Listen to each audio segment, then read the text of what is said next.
পদত্যাগের জল্পনা উস্কে দিয়েও সিদ্ধান্ত থেকে পিছপা হলেন মেয়র পরিষদ দিলীপ বর্মন। বেশ কয়েকদিন ধরেই কাজ নিয়ে বঞ্চনা এমন অভিযোগ এনে মেয়র পরিষদ থেকে পদত্যাগের জল্পনা উস্কে দিচ্ছিল দিলীপ বর্মন। অনুমান ছিল শুক্রবার বোর্ড মিটিংয়ে হয়তো তার সমস্ত ক্ষোভ উগরে দিয়ে তার দায়িত্বপ্রাপ্ত ক্রীড়া, ট্রেড লাইসেন্স ও হাউজিং ফর অল দপ্তরের দায়িত্ব থেকে পদত্যাগ করবেন। সেই মতো এদিনের বৈঠকে উপস্থিত হয়ে নিজের ক্ষোভও ব্যক্ত করেন মেয়র পরিষদ দিলীপ বর্মন। তার বক্তব্যে রীতিমতো অস্বস্তিতে পড়তে দেখা যায় মেয়র গৌতম দেবকে। তবে সমস্ত জল্পনাকে পাশ কাটিয়ে পরবর্তীতে তিনি জানিয়ে দেন সমস্ত কিছু আলোচনার মধ্য দিয়ে মিটিয়ে ফেলা হবে। মেয়র গৌতম দেব অবশ্য জানিয়েছেন যে সমস্ত অভিযোগ তথ্য সহকারে বোর্ড মিটিংয়ে তুলে ধরা হয়েছে, বাকি আলোচনা উপর মহলে হবে। কি কি কারণে তারা আজকে মিটিংয়ে আসবেন না, আর বিজেপি এরা যখন জয়ন্ত বিষ্ণুর নালিকার থেকে শুরু করে বিশিষ্ট ব্যক্তিত্বদের শোক প্রস্তাব হচ্ছিল, তখন তারা শাউটিং করে আরো কিছু পলিটিক্যাল ডিমান্ডস তারা রেখে তারা সভা ছেড়ে তাদের যে মোশন কোশ্চেন ইত্যাদি ছিল তারা সেগুলো করলো না, তারা বেরিয়ে চলে গেল। সুতরাং এটা তারা এই প্ল্যাটফর্মটাকে ব্যবহার করতে পারলো না আজকে, সেটা তাদের বিষয়, তারা করেনি। এই বিষয়গুলো আছে আমাদের। এখন আপনারা জানেন যে পরপর এক মাসে আমরা দুটো করে এমআইসি করছি। দুটো এমআইসি যতগুলো আমাদের বিষয় সেগুলো আমরা অ্যাপ্রুভাল করেছি। বার এবং পাব আমরা শিলিগুড়ির মতো শহরে আমাদের মনে হয়েছে যে মধ্যরাত্র 12টার পরে এই নাইট লাইফটা মানুষ বিশেষ করে ইয়াং ছেলেমেয়েরা নিতে পারছে না, এবং এটা সীমান্তবর্তী এবং বিভিন্ন রাজ্যের সীমানা, বিহার, অন্যান্য জায়গা, পাহাড়, বাইরে থেকে প্রচুর মানুষ বিশেষ করে শনি রোববারে এসে যান। তাদের কারা আসছে কারা যাচ্ছে গভীর রাতে, খুব এটা একটু সমস্যা হচ্ছে। সেই জন্য আমরা ইউডিএম এর ডিপার্টমেন্টে গভর্নমেন্টের কাছে বলেছি যে গভর্নমেন্ট এটা ইউডিএম এর ডিপার্টমেন্ট তারা বিবেচনা করে এটা কথা বলুক, এক্সাইজের সাথে কথা বলে রাত্রি 12টায় যদি এগুলো বন্ধ করায়, আর যেগুলো অফ শপ আছে সেটা 10:30টার পর আমরা বন্ধ রাখার প্রস্তাব আজকে দিয়েছি। এর সাথে উন্নয়নমূলক বিভিন্ন কাজ, তার প্রস্তাবগুলো আমাদের কাছে আছে। সেই প্রস্তাবগুলো আমরা আজকের মিটিংয়ে আমরা পাশ করেছি। হয়েছে একটা খুব ভালো বিষয় হয়েছে যে গভর্নমেন্ট আমাদের আইডিটি করে টেনিস ক্লাব আর অফিসার্স ক্লাবের এই জায়গাটা আমাদের দিয়েছে। আমরা ওখানে G+2 বিল্ডিং করব এবং আমরা টেনিস ক্লাবকে, ওরা দীর্ঘদিন ছিল, ওদেরকে আমরা জায়গা দেবো। অফিসার্স ক্লাবের জন্য আমরা স্পেস দেবো।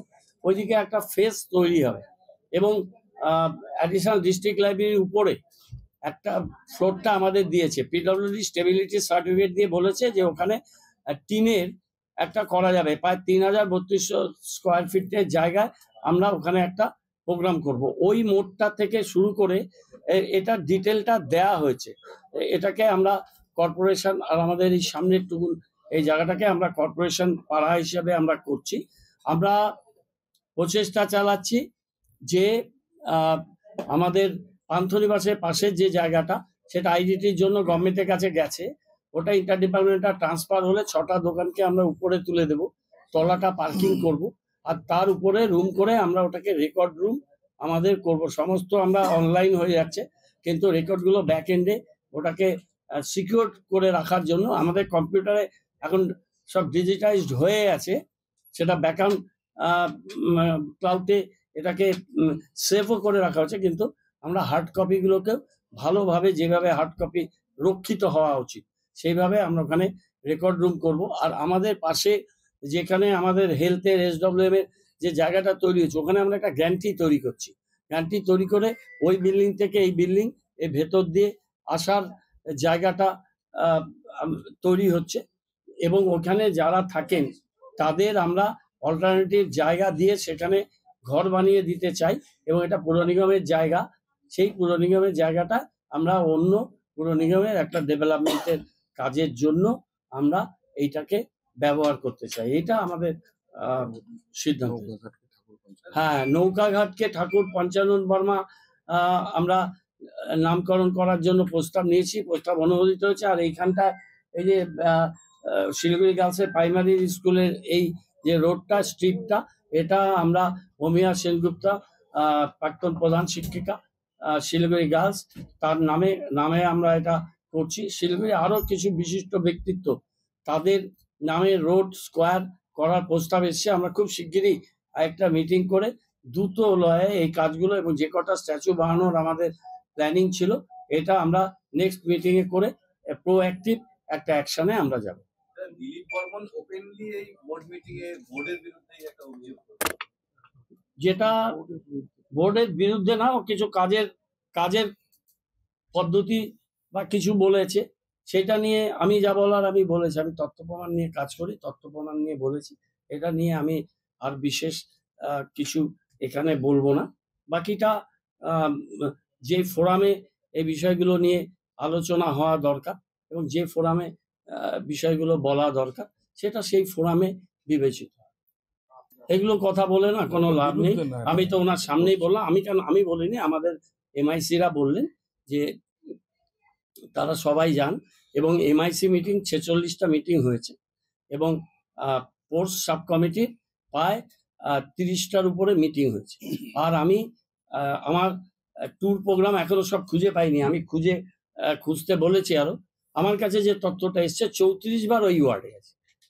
I visited the particular ward not less than 34 times for different programs.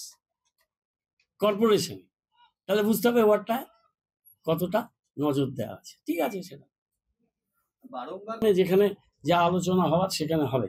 আমি একটা খুব ডিসিপ্লিন অনুশাসিত একজন পার্সন, আমি সেইভাবে আমি এটা করি। এবং স্টেডিয়ামের যে বিষয়টা আছে, স্টেডিয়াম বিষয়টা আমি বলে দিয়েছি, ওটা গভর্নমেন্টের প্রপার্টি। গভর্নমেন্ট অ্যাপ্রুভাল নিয়ে, গভর্নমেন্টের অ্যাডমিনিস্ট্রেটিভ অ্যাপ্রুভাল নিয়ে আমরা কাজ করছি। মিউনিসিপ্যালিটিকে ওএনএম দিয়েছে, অপারেশনাল মেনটেন্স ফর 5 ইয়ার্স, এবং একটা কমিটি করছে। কমিটির পরবর্তীকালে রানা, উৎপল আর কি নাম, ভরত ছেত্রী, এই 3 জনকে আমরা ইনক্লুড করেছি। আরো কিছু টেকনিক্যাল পার্সনের কথা আমরা বলেছি, এটা সরকার অনুমোদনের জন্য পাঠিয়েছি। সরকার অনুমোদিত বিষয়, ওরা গাইডলাইন তৈরি করে দিয়েছে। গাইডলাইনে স্টেডিয়ামটা চলছে। আগেও স্টেডিয়াম কমিটিতে চলতো, এখন একটা কমিটি করছে, কিন্তু পুরো অনুমতি নিয়ে বলছি। সেটা হলো যে আমি 3টা বিভাগের এমআইসি, কিন্তু কোনো দায়িত্ব আমাকে সঠিক মতো কাজ করতে দেওয়া হচ্ছে না। প্রথম কথা হচ্ছে যে ট্রেড লাইসেন্স আমার 46 নম্বর ওয়ার্ডে যখন স্কুলগুলোতে সার্ভে কথা বলা হয়েছিল, তখন সার্ভে করতে যাওয়ার পরে তারপরে আমার এলাকায় যতগুলো মানে গোডাউন আছে, একটা গোডাউন নেই যে গোডাউনটাতে ট্রেড লাইসেন্স আছে, কিন্তু সেগুলো সার্ভে করতে যাওয়ার পরে স্টাফদেরকে বলা হলো তোমাদেরকে কে সার্ভে করতে যেতে বলেছে, তোমাদের ওই সার্ভে করার মধ্যে স্বার্থটা কি আছে। তো এই যে যদি আমি যদি ডিপার্টমেন্টের দায়িত্বে থাকি এবং সেই ডিপার্টমেন্টের উন্নতির জন্য যদি আমি চিন্তা করি, এবং সেখানে যদি স্টাফদেরকে বলা হয় যে আপনারা গিয়ে সার্ভেটা করেন, করে দেখেন তারা ট্রেড লাইসেন্স আছে কি নেই, কি পেপার আছে কি নেই, সেটা যদি খারাপ হয়ে থাকে, তাহলে এই ডিপার্টমেন্টে আমার থেকে লাভ থাকে। আমার প্রশ্নটা এটা, তাহলে আমি এই ডিপার্টমেন্টে থাকবো কিসের জন্য? খালি কি সই করার জন্য? সই করার জন্য তো আমি থাকতে আসিনি এখানে। তো তাহলে এই ধরনের কথা মানে কি? তার মানে ডিপার্টমেন্টের স্টাফদেরকে বলা হচ্ছে তোমাদের ওখানে কিসের স্বার্থ আছে যে তোমরা সার্ভে করতে গেলে। আর যে স্কুলগুলো আছে ওই এলাকায়, আপনারা গিয়ে দেখুন একটা স্কুলে জলের ব্যবস্থা নেই, ফায়ারের ব্যবস্থা নেই, কোনো ব্যবস্থা নেই। তো সেটা যদি আমার ডিপার্টমেন্টকে দিয়ে যায় আমি সার্ভে করে, বা কোনো কাউন্সিলর যদি যে ডিপার্টমেন্টকে যদি বলে যে আমার এলাকায় প্রবলেম আছে তোমরা গিয়ে দেখো, তার দায়িত্বটা তাদের গিয়ে দেখা। কিন্তু তার বিনিময়ে যদি কথা শুনতে হয় যে তোমাদের ওখানে সার্ভে করতে যাওয়ার জন্য কে বলেছে, তোমাদেরকে কি স্বার্থ আছে ওখানে সার্ভে করার, এর কারণটা কি? তাহলে ওই ডিপার্টমেন্টে থাকার কি কারণ আছে? ওই ডিপার্টমেন্টে যখন কাজই করতে পারবো না, তাহলে আমি ওই ডিপার্টমেন্টেই থাকবো না। স্টাফ কোথায় চলে যাচ্ছে সেটাও জানা যাচ্ছে না, কখন কোন স্টাফ ওই ডিপার্টমেন্টে কোন ডিপার্টমেন্টে চলে যাচ্ছে এটাও বোঝা যাচ্ছে না। এর আগেও আমি বলছি, তখন ঘরে বলছি, এখন আমাকে বাইরে বলতে হচ্ছে, যেহেতু আমার মান সম্মান থাকবে না। যেখানে আমার মান সম্মান নাই সেখানে আমি এখানে নাই। আমি পরিষ্কার এটাই বোঝাতে আসছি। কারণ হচ্ছে আপনারা অনেক কথা বলেন, যত নেগলেক্ট করে আসছেন এতদিন ধরে। যেদিন থেকে আমি এই বোর্ডে আসছি, আমি 3টা ডিপার্টমেন্টের দায়িত্ব যেদিন থেকে পেয়েছি, সেদিন থেকে কোনো না কোনো কর্নার থেকে আমাকে অবহেলা করা হচ্ছে, এটা কিন্তু সঠিক হচ্ছে না। এটা আপনারা চিন্তা করবেন। আজকে আমি তার জন্য এই কথাগুলো বললাম।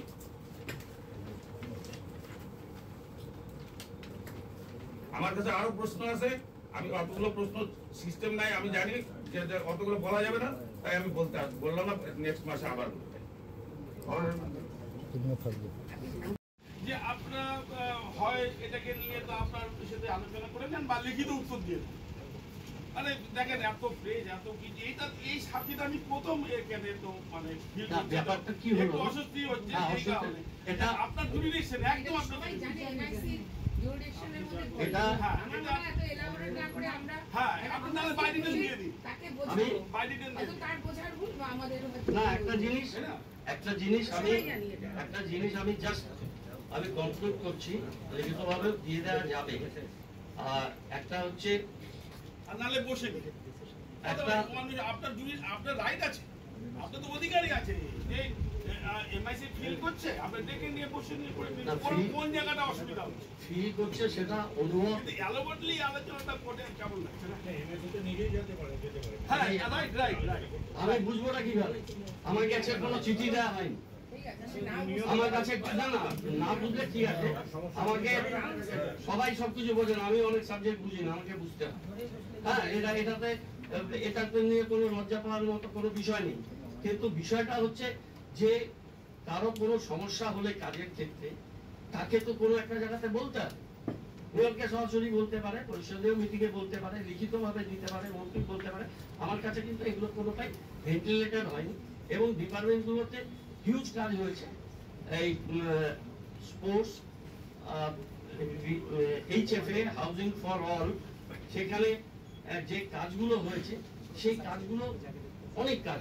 এবং একটা জিনিস খালি বলে দিই যে MIC-তে রিপোর্টিং গুলো আসে কিন্তু ডিপার্টমেন্ট প্রপোজাল গুলো পাঠায়, সেগুলো সেক্রেটারি কমিশনার হয়ে আসে মেয়রের কাছে, আমরা লিখে দিই place in the MIC meeting. সেই MIC মিটিং এ MIC-রা ডিপার্টমেন্ট থেকে প্রপোজাল গুলো আসে। আমরা বলছি যে MIC is being nominated by the mayor. এটা কোনো ইলেক্টেড পোস্ট নয়, পুরো ডিপার্টমেন্ট গুলো আছে, এটা মেয়রের ডিসক্রিপশন, মেয়র নমিনেট করে এবং তাদের দপ্তর ভাগ করা। তিনটে গুরুত্বপূর্ণ দপ্তর দেওয়া হয়েছে এখানে। উনি তিনটে বিভাগের কথা বলেছেন, তার মধ্যে ট্রেড লাইসেন্সের ব্যাপারটা আমি বলি। ট্রেড লাইসেন্স এখন এটা 2021-এর অক্টোবর থেকে এটা ডিস্ট্রিক্ট অনলাইনের মাধ্যমে ট্রেড লাইসেন্সের এনলিস্টমেন্ট শুরু হয়েছে এবং এই সময়কালের মধ্যে ফাইলের মুভমেন্ট অনেকটা কমে গেছে।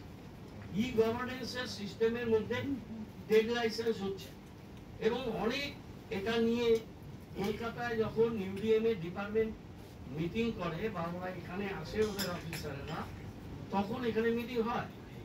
সেই মিটিং গুলোতে আলাপ আলোচনা হয়েছে যে অনেকে একটা ট্রেড লাইসেন্স আপলোড করে নিয়ে নিল, তারপরে দেখা যাচ্ছে যে এই ট্রেড লাইসেন্সটা থাকা বাঞ্ছনীয় নয়। তখন ডিপার্টমেন্ট থেকে বলছে যে সেইটাকে আপনারা এনকোয়ারিতে পেলে অবজেকশন দিতে পারেন, ওই ট্রেড লাইসেন্সটা ছেড়ে দিয়ে আরেকটা অনলাইনে আরেকটা ট্রেড লাইসেন্স অ্যাপ্লিকেশন করতে পারে। এখন এই সিস্টেমটা যেহেতু সিস্টেমগুলো অনলাইনে অনেকগুলো হয়েছে, যেমন মিউটেশনের ক্ষেত্রে আমাদের অনলাইনে হচ্ছিল, অনলাইনে পোর্টালে কিছু প্রবলেম আছে দেখে কিছুদিনের জন্য গভর্নমেন্ট অফলাইনে পারমিশন দিয়েছিল ওদের এই কারেকশন করার। বিল্ডিং প্ল্যানের ক্ষেত্রে অধিকাংশে আমাদের প্রলং সমস্যা হয়েছে। আমাদের ইঞ্জিনিয়াররা LBS-রা তারা কলকাতাতে গেছে, কলকাতাতে গিয়ে তারা সেখানে মিটিং করেছে, তাদেরকে অবহিত করা হয়েছে এবং এখানেও আমরা মিটিং করেছি। এখন